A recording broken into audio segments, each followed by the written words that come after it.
Les forêts réunionnaises, attirantes et sauvages à la fois, s'étalent depuis le littoral jusqu'à plus de 3000 mètres d'altitude. L'ONF y est très présent.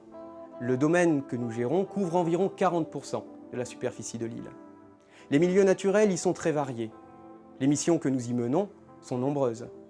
Notre implication en tant qu'acteur du développement local y est donc forte. Répondre à la fois aux besoins environnementaux, au tourisme de nature et aux attentes de cohésion sociale par l'emploi et la formation au sein de la filière bois, c'est tout l'enjeu de l'action menée par l'ONF en étroite concertation avec les collectivités locales. L'organisation de l'ONF, établissement certifié ISO 9001, ISO 14000, est marquée par l'expérience, les compétences et l'amour de la nature de ses personnels, afin d'assurer les grandes missions qui lui sont confiées. Voyons ensemble, au travers des différents chapitres de ce film, comment s'exprime le savoir-faire de l'ONF à La Réunion. La protection des milieux avec la lutte contre les pestes végétales et les chantiers de restauration écologique, la mise en place de réserves biologiques domaniales, la protection contre les risques naturels avec la lutte contre l'érosion, la défense des forêts contre l'incendie, la conception et la réalisation d'éléments structurants pour l'accueil du public, les voiries forestières, l'aménagement des aires d'accueil, les sentiers de randonnée, la construction de passerelles piétonnes, la conception et la réalisation d'infrastructures pour l'accueil du public, avec les schémas de valorisation écotouristique, les travaux paysagers, allant de la renaturation des sites jusqu'au verdissement de certains axes routiers. Les centres de production, à savoir les pépinières, l'atelier bois.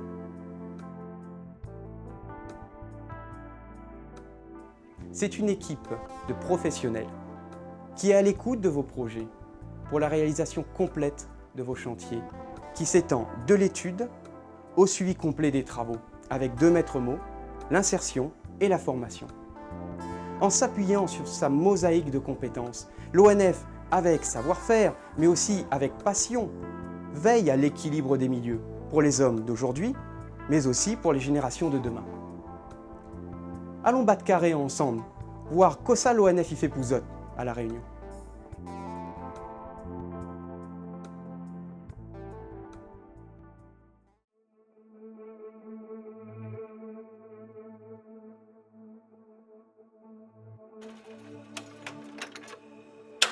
Un phénomène insidieux et une réelle menace pour nos forêts, les pestes végétales.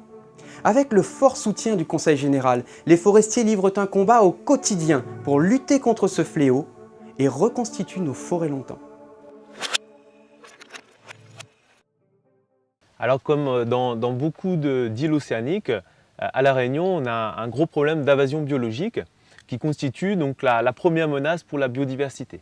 On a par exemple un grand nombre de plantes invasives qui viennent dans les milieux naturels et remplacent progressivement les espèces indigènes en place.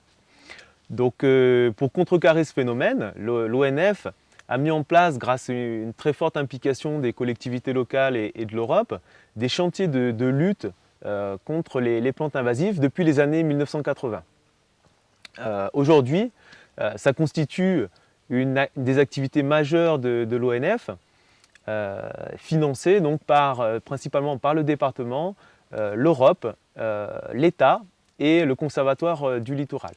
Actuellement, donc, il y a un très grand nombre de chantiers de lutte qui a lieu quasiment sur toutes les forêts de l'île et qui concernent une large gamme de milieux et visent environ une soixantaine de plantes invasives.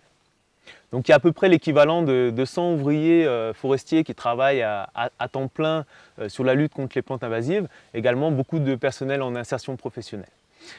Pour diriger les équipes de terrain, donc il y a un encadrement et une planification des chantiers par les agents forestiers. Alors pour être un maximum efficace, il y a aussi un gros travail d'ingénierie qui est réalisé en amont des chantiers, qui consiste notamment à des inventaires de la végétation indigène à préserver, des espèces exotiques donc à éliminer, et un gros travail cartographique qui s'ensuit donc pour optimiser un maximum les budgets qui nous sont confiés pour lutter contre les plantes invasives. Alors il y a aussi l'expérience qui est acquise sur le terrain depuis plus de 30 ans, donc qui permet d'optimiser les différentes méthodes de lutte. Alors en termes de méthodes, il y a un très large panel de méthodes qui est utilisé en fonction des plantes à éliminer. Donc ça passe par l'arrachage manuel, on a aussi des coupes sélectives au sabre, il y a de l'utilisation de tronçonneuses quand il s'agit d'arbres envahissants, et également donc, parfois l'utilisation de produits phytocides, notamment pour éviter le rejet de souches d'arbres exotiques coupés. Alors, au fur et à mesure des années, on a aussi affiné donc, les stratégies de lutte et de restauration des habitats. Donc, actuellement, on privilégie plus les interventions, par exemple, dans les milieux naturels encore peu envahis, les interventions autour des stations d'espèces rares, et également donc, sur des espèces nouvellement invasives pour éviter qu'elles se développent. Donc, pour ce dernier aspect, on a développé une procédure de détection précoce donc, qui vise à intervenir le plus vite, ce pour gagner en efficacité et également intervenir à moindre coût. Donc en conclusion, l'ONF en 30 ans a acquis une solide expérience en matière de lutte contre les pestes végétales, donc qu'elle met aujourd'hui au service des collectivités locales et des établissements publics pour la gestion de leur patrimoine naturel. Bon, il y a notamment une forte compétence en matière d'encadrement et de planification des chantiers de lutte et de restauration du milieu donc, qui s'ensuit. L'ONF met également en œuvre beaucoup d'opérations de communication pour que le maximum de Réunionnais s'approprient la lutte qui est menée contre ces plantes exotiques, indispensable pour la survie des milieux naturels et également donc, important en matière d'emploi et d'insertion professionnelle.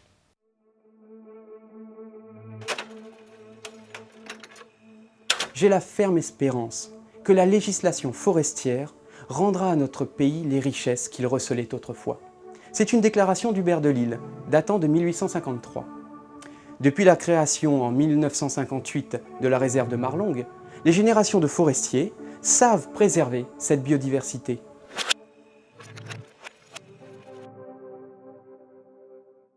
Ici, nous nous trouvons dans la réserve biologique de Bébour.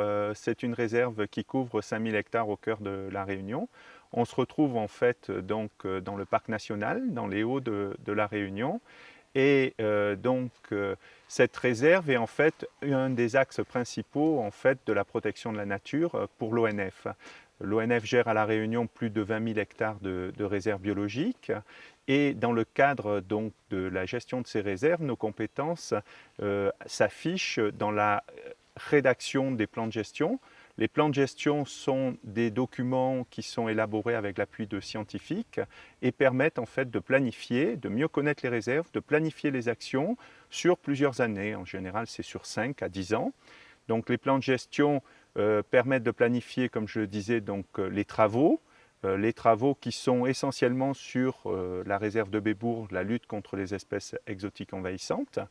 Donc, ensuite, planifier aussi les actions dans le cadre de l'éducation à l'environnement. Et en même temps, ces réserves permettent aussi donc, aux scientifiques d'avoir une sorte de chantier et de zone en fait, où ils peuvent faire des études sans être gênés, en étant certains que le milieu va être préservé.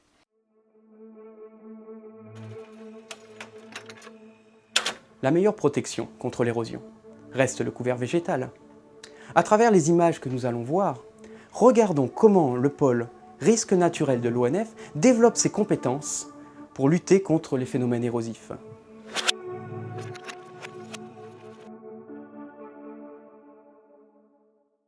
Service de l'Office national des forêts, le pôle risque naturel est en charge de la lutte et de la prévention contre les phénomènes naturels. Glissement de terrain, éboulement rocheux, crues torrentielles, incendies de forêt.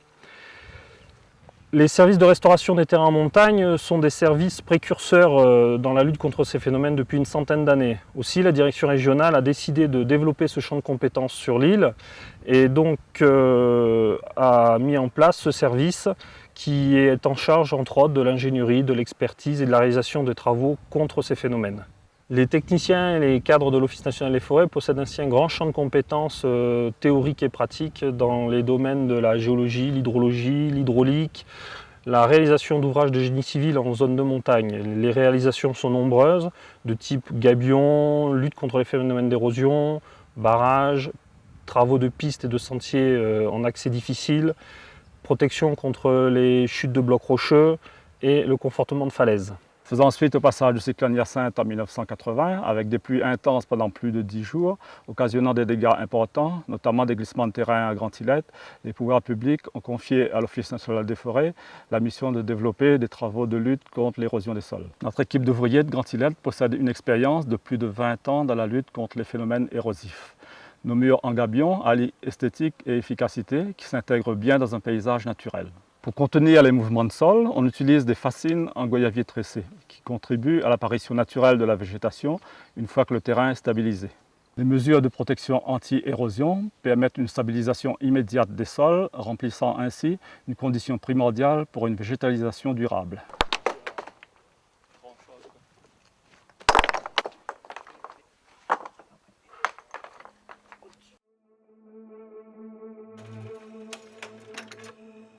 Ce que la nature met des années à construire.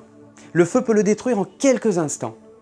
Regardons comment, aux côtés de ses partenaires, l'ONF a conçu un réseau de défense des forêts contre l'incendie.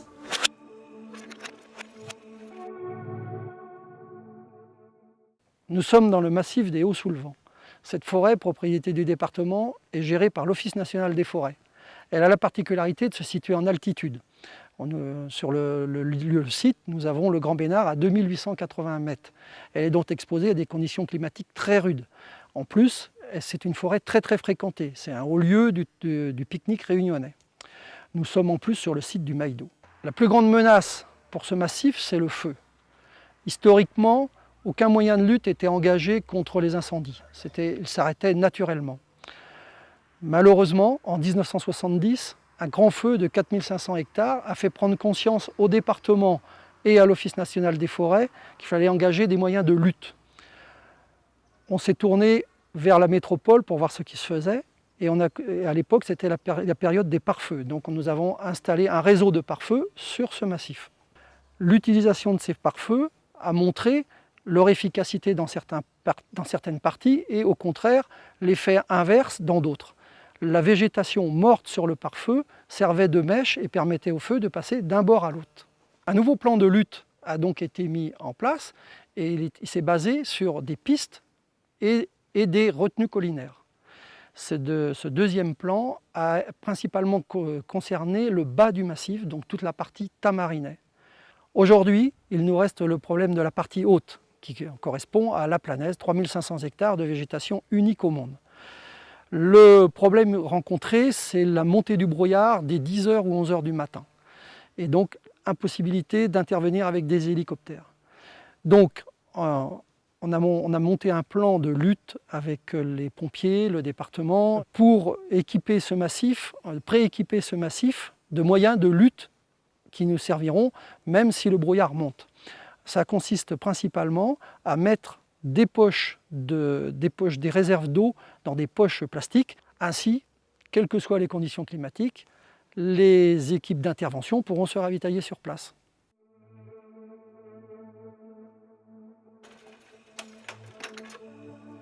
La desserte des différents massifs a une importance capitale. L'ONF montre tout son savoir-faire, de l'expertise à la conception des routes et pistes forestières. Gestionnaire d'espaces naturels de longue date, dans des milieux naturels où la multifonctionnalité est exigeante, l'Office national des forêts a su progressivement développer des compétences en lien avec la problématique de ces milieux. Depuis de nombreuses décennies, les forestiers ont conçu et réalisé des voiries forestières qui sont devenues progressivement d'extraordinaires voiries touristiques. Le savoir-faire de l'ONF s'exerce aussi bien dans des milieux de type agricole que des milieux comportant des zones habitées et bien entendu les milieux à caractère naturel. La plupart des routes se sont développées au travers de ces trois types de configurations et la compétence, le savoir-faire des forestiers relève aussi bien de l'expertise dans ces espaces que des missions de maîtrise d'œuvre complètes pour la mise en œuvre des travaux. De la piste en terrain naturel jusqu'à la voie revêtue, en passant par les voies empierrées, toutes les solutions techniques peuvent être étudiées pour le partenaire. L'ONF, au travers de sa cellule infrastructure, spécialisée dans ce domaine d'activité, et de ses équipes de terrain, est capable de porter auprès du client les compétences qui permettent la réalisation en conformité au projet, la maîtrise des coûts et le respect des délais. Au-delà de ces compétences purement routières, l'ONF est capable de proposer à ses partenaires les spécialités relatives au paysage et à l'écologie, ainsi que celles relevant de l'interprétation des patrimoines, de manière à assurer une conception globale parfaitement intégrée à l'esprit des lieux. Dans le même esprit, l'ONF est en capacité d'apporter son assistance au client dans l'hypothèse où celui-ci serait contraint, pour des ouvrages d'un certain niveau, de passer par des phases d'enquête publique ou d'études d'impact.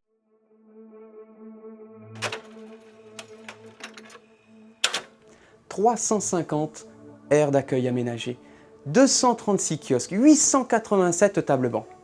Les équipes de l'Office national des forêts savent aménager le domaine naturel afin de satisfaire une véritable institution, le pique-nique dominical.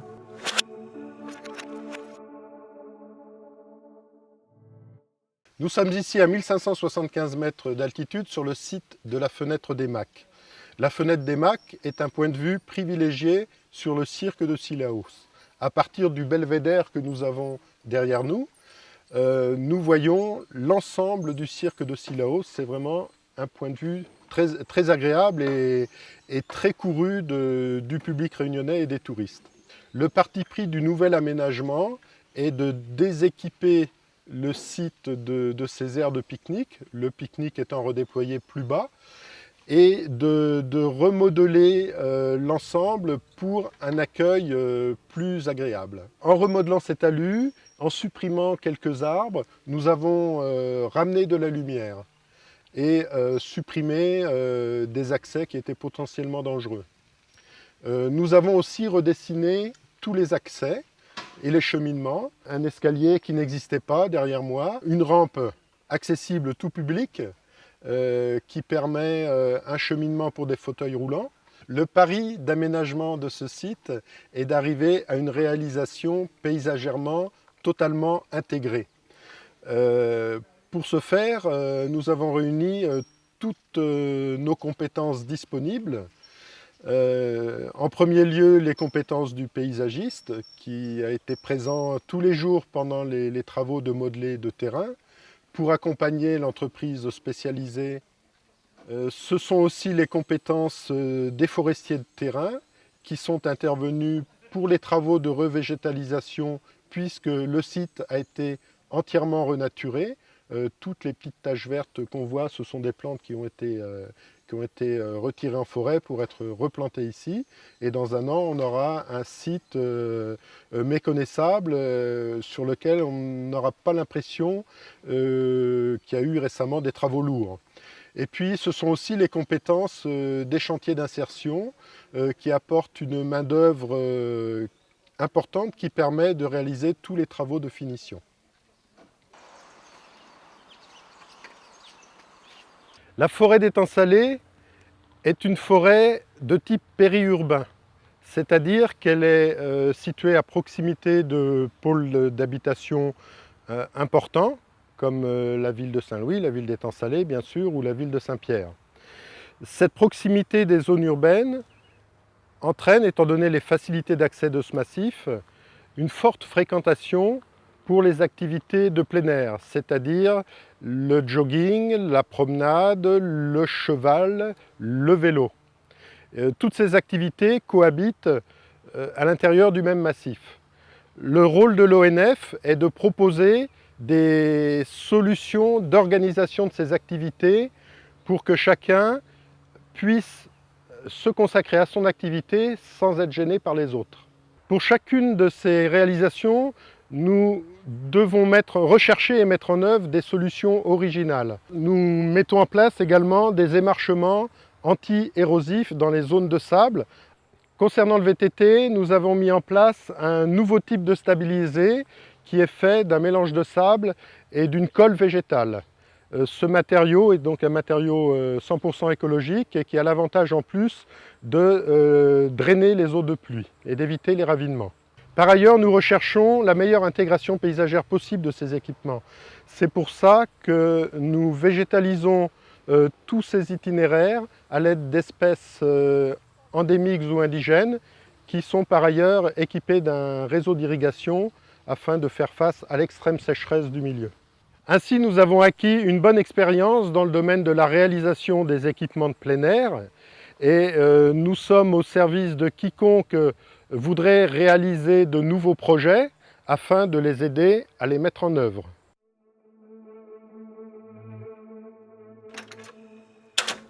Vous êtes 1 200 000 à les fréquenter chaque année. On parle ici des 850 km de sentiers forestiers que l'ONF gère grâce au soutien du Conseil général. À vos baskets pour une immersion nature.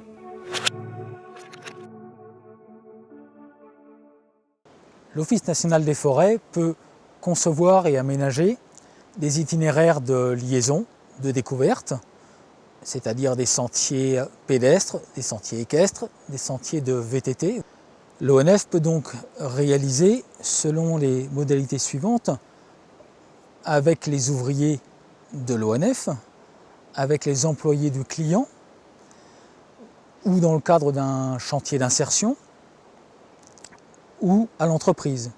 Éventuellement aussi un mélange de ces différentes propositions. Nous réalisons donc les plateformes des sentiers en fonction du site, du relief, avec des murets de soutènement, des marches qui peuvent être en pierre sèche, en pierre maçonnée, en bois, éventuellement même des cornières métalliques de renfort.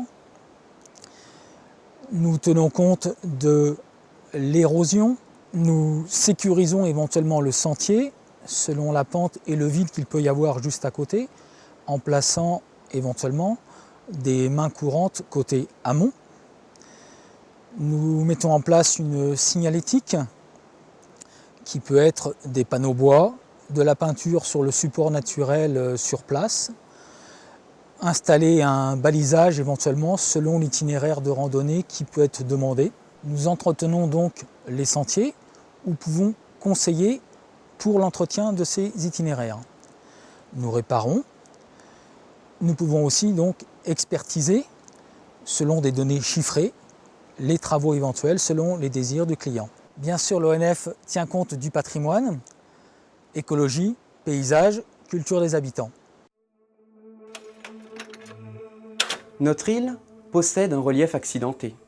Dans des sites isolés, comme Mafate, la mise en place d'ouvrages de franchissement est inévitable.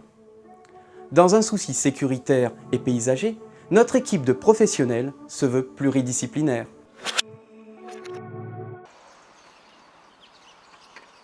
Gestionnaire d'un très important linéaire de sentiers, plus de 800 km sur l'ensemble de l'île, l'Office national des forêts a su, avec son partenaire le département de la Réunion, développer des compétences dans le cadre de l'aménagement de ces itinéraires.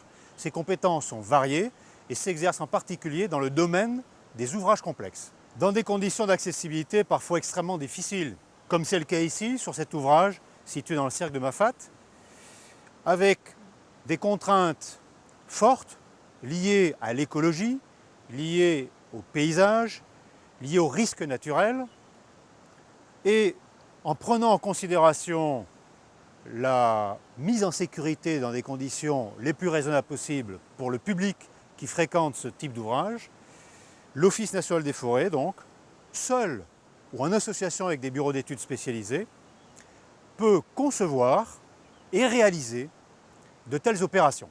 Ces réalisations, il faut le dire exceptionnelles, sont prises en considération en regard des normes éventuellement applicables ou à minima des principes que celles-ci préconisent afin de garantir la sécurité du public qui va les emprunter. Bien entendu, l'Office des forêts, à l'écoute de ses clients, fera en sorte que la conception des ouvrages tienne compte des capacités d'entretien qui sont à la portée des clients. Pour ce qui est de la réalisation, l'ONF est capable de réaliser clé en main de telles opérations, de la conception donc jusqu'à la réception des travaux, avec des entreprises adaptées aux modalités de ces réalisations complexes Il s'agit en général d'entreprises spécialisées dans le domaine du génie civil et dans le domaine des travaux acrobatiques. Au-delà de la pure technicité liée à la réalisation de l'ouvrage, l'ONF est capable de mobiliser des compétences variées, aussi bien dans le domaine de l'écologie, pour tenir compte de l'environnement au sein duquel va s'insérer l'ouvrage, mais également au titre du paysage, notion fondamentale sur l'île de la Réunion, et également dans le cadre de circuits de découverte faisant appel aux spécificités de l'écotourisme. C'est donc une évolution très pointue des missions institutionnelles de l'ONF en regard de ses partenaires. Valoriser un patrimoine naturel et humain. À l'échelle de grands territoires, les schémas d'interprétation écotouristiques animés par l'ONF permettent cette découverte basée sur l'essence. Qu'en est-il exactement? C'est une coulée vraiment exceptionnelle. C'est sorti par un tunnel, mais au lieu de sortir dans l'enclos, c'est sorti hors enclos. Nous sommes une cellule spécialisée dans le domaine de l'écotourisme et de l'interprétation du patrimoine. Au-delà d'une vision purement touristique, nous privilégions une approche respectueuse du patrimoine naturel et culturel, ainsi qu'une gestion intégrée des sites dans les principes du développement durable et du respect des populations. C'est pourquoi, dans notre approche, nous cherchons à être attentifs aussi bien à la dynamique naturelle d'un site qu'à sa valeur poétique, à son histoire, à son identité et aux attentes des populations locales. Notre force réside dans notre pluridisciplinarité. Notre équipe associe à la fois des acteurs de terrain et des personnels spécialisés dans des domaines aussi variés que la gestion environnementale, la botanique, les études paysagères et bien sûr l'interprétation du patrimoine et l'écotourisme. Nos prestations s'adressent aux collectivités locales, aux services de l'État, aux associations et à tout autre acteur de territoire impliqué dans le développement touristique. Nous proposons une offre de conseils, d'expertise et de réalisation d'études sur tous vos projets d'aménagement touristique. Nous pouvons intervenir à l'échelle d'un territoire, d'un itinéraire ou d'un site. Nous pouvons également concevoir et réaliser vos produits d'accueil et de découverte sous toutes les formes qu'ils peuvent recouvrir. Mobilier de découverte, sentiers d'interprétation, produits écotouristiques de découverte accompagnés ou bien toutes sortes de publications, petits livres, dépliants, livres et guides. Notre spécificité est de pouvoir intervenir à toutes les étapes de votre projet, depuis sa formalisation jusqu'au traitement paysager du site et à la réalisation des aménagements de terrain clés en main. Pour les lieux de proximité et de détente familiale, les collectivités sont nombreuses à faire appel à l'Office national des forêts. Des espaces verts équipés, ludiques et sécurisés sont mis en place pour le plus grand bonheur des familles citadines.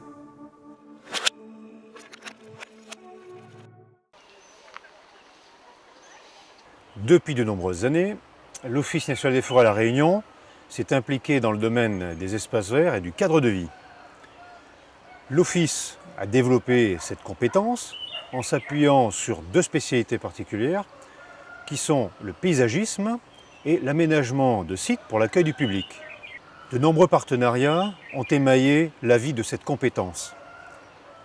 On peut citer parmi ceux-ci les partenariats avec la ville du Port pendant près de 18 ans et la ville de Saint-Paul pendant 5 ans. Il s'est agi d'appui technique aux réalisations des services communaux.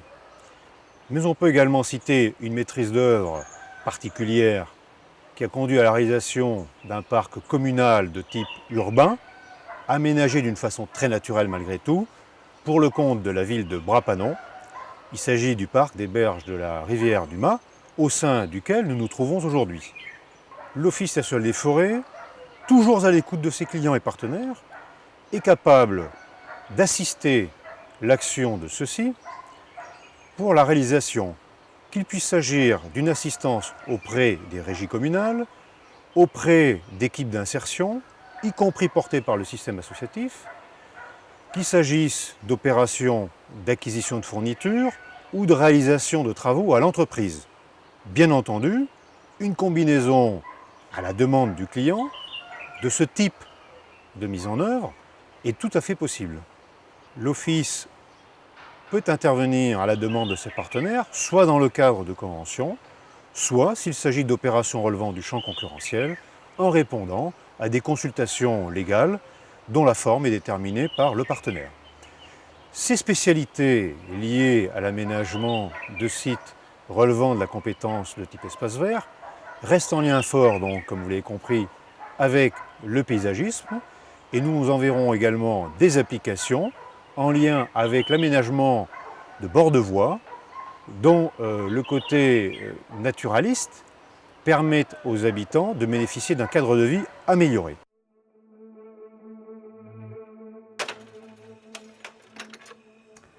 Poursuivons notre route et arrêtons-nous dans le massif du volcan afin d'apprécier les travaux paysagers et de renaturation réalisés de bien belle manière.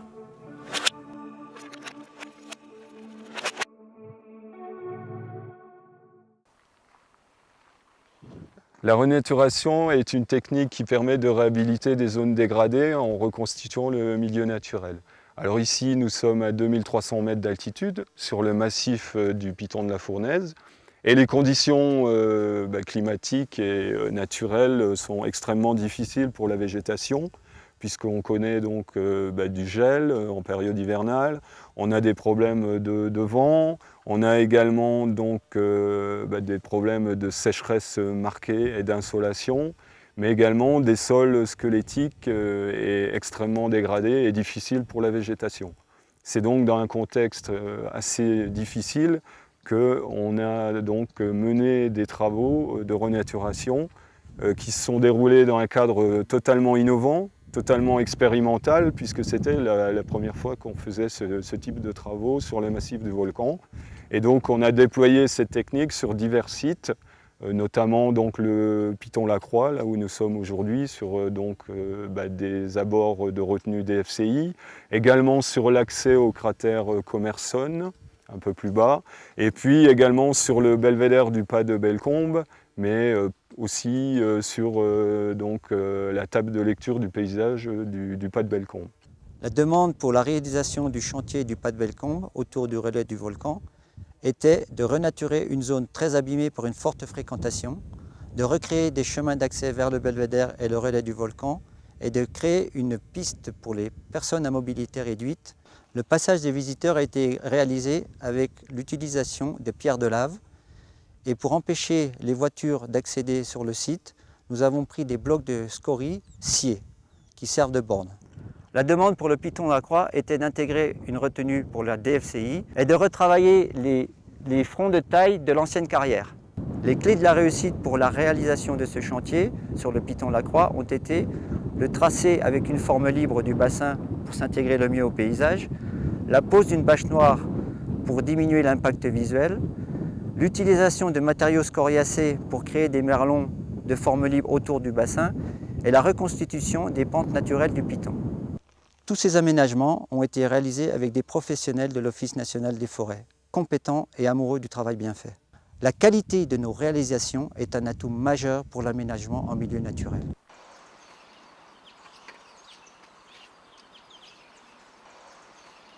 S'appuyant sur les compétences liées à la connaissance du végétal et au paysagisme, l'Office a répondu, depuis plus d'une dizaine d'années, à des sollicitations particulières relatives à l'aménagement pour le cadre de vie de bordures de voies. Il s'est essentiellement s'agit d'opérations relevant de la gestion de routes nationales avec des partenariats avec la région Réunion et la direction départementale de l'équipement. De nombreuses réalisations pilotes ont été menées. Elles ont fait intervenir aussi bien des entreprises de travaux que des chantiers d'insertion d'un volume extrêmement important. Ces réalisations marquantes sont parfaitement visibles aujourd'hui et ont atteint une certaine maturité paysagère. On peut les citer. Il s'agit de l'aménagement de la route nationale aux environs de Saint-André dans la traversée de la partie urbaine, et il s'agit de la déviation de la route de l'étang Salé. Ces techniques sont tout à fait transposables au droit de n'importe quelle voie, dès lors que l'on est capable de percevoir l'esprit des lieux et d'aménager en conséquence. Le réseau départemental ou les réseaux communaux en seraient tout à fait justiciables, tout comme les réseaux privés.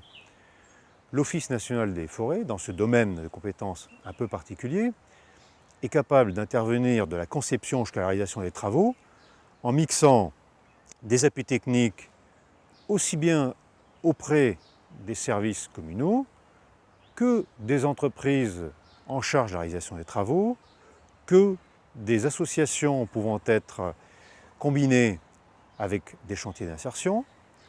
L'Office peut également soutenir la politique du client pour ce qui a trait à l'acquisition de fournitures, y compris pour la passation de contrats d'élevage des plants destinés à la végétalisation, car cette opération de fourniture de plants constitue l'un des nœuds gordiens du succès de ce type d'aménagement. Au-delà de cette assistance technique aux réalisations, l'ONF peut également développer une capacité d'expertise pour que le client puisse être garanti d'un certain nombre de points relatifs aux réalisations. Cette capacité d'expertise s'exerce aujourd'hui dans le cadre d'un chantier majeur de l'île, qui est celui de la réalisation de la route des Tamarins, où l'ONF donc assiste la région Réunion et la DDE pour l'expertise liée au contrat d'élevage et à la qualité des plants qui seront fournis pour la végétalisation de ce chantier. La vie d'une forêt commence dans les pépinières. Des Macs à l'étang Salé en passant par Saint-Philippe, les forestiers préparent les plus beaux plants, destinés aux forêts de la Réunion.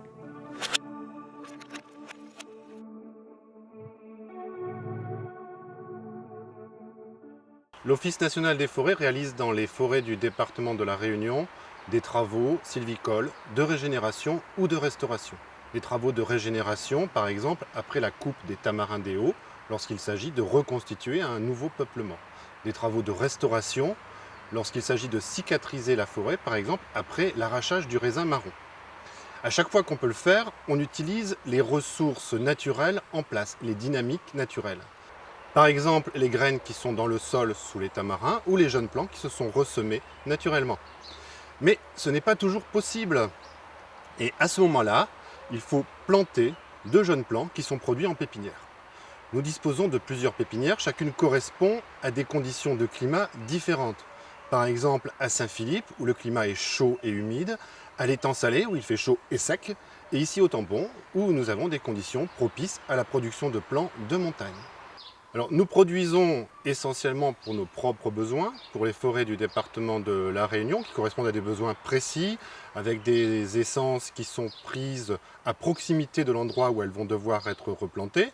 Ceci dit, si des collectivités, des institutions, des entreprises pépinières ont besoin de jeunes plants, de plants de quelques mois, elles peuvent faire appel à nos services et à ce moment-là, charge à elles ensuite d'élever ces plants pour en faire des plants d'espace vert. Nous ne produisons pas spécialement pour les particuliers, mais en fin de saison de plantation, vers le mois de février, les gens peuvent venir voir s'il reste des plants dans les planches de pépinière. Bien-être, durabilité, confort, intégration dans l'espace naturel. Telles sont les qualités des mobiliers fabriqués dans notre atelier bois. Découvrons-les ensemble. Nous possédons une longue tradition en matière de transformation du bois sur l'île de la Réunion, puisque dès 1970, l'ONF a créé la scierie de la Providence pour transformer le cryptoméria et le tamarin provenant des forêts gérées par l'ONF. Et parallèlement, nous avons toujours fabriqué des mobiliers qui étaient installés en forêt. En 2007, l'activité sciage a été transférée à Sillage de Bourbon à Saint-Benoît.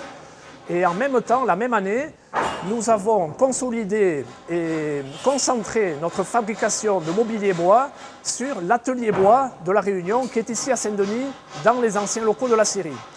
Notre spécialité, c'est de fabriquer des mobiliers et des équipements en bois destinés à l'extérieur. Nous fabriquons des tables, des bancs, des barrières, des poubelles, des kiosques, des panneaux de signalisation, des panneaux d'accueil, des panneaux de signalétique qui vont sur les sentiers de randonnée. Pour tous ces équipements qui vont en extérieur, nous utilisons un bois résistant aux agressions climatiques et aux attaques des champignons et des insectes. C'est du bois classe 4, soit naturellement, un bois d'Asie ou d'Afrique, ou alors du pin sylvestre venant des forêts de l'hémisphère nord ou du cryptoméria local, mais qui eux sont traités. Et ce traitement est respectueux des normes européennes en matière de protection de l'environnement. Parallèlement à ces mobiliers extérieurs, nous fabriquons aussi du mobilier intérieur en cryptoméria PI non traité. Ce sont des tables, des bancs et des tabourets qui iront très bien sous vos varangues ou dans vos salles de réunion. Nos produits sont artisanaux. Les essences de bois et les sections de bois que nous choisissons en font des produits robustes qui ont une bonne qualité et une excellente durabilité. Notre atelier, c'est un atelier à taille humaine composé de professionnels. Nous sommes des menuisiers, des charpentiers, des graveurs, mais aussi des concepteurs pour être en mesure d'étudier vos projets et de répondre à toutes vos demandes en toute connaissance des matériaux, des normes et des réglementations. Alors, quels que soient vos projets, que vous ayez un projet standardisé ou un projet sur mesure, que vous soyez un particulier, une société privée ou une collectivité publique, nous vous réserverons le meilleur accueil car nous sommes en mesure de répondre à toutes sortes de clients.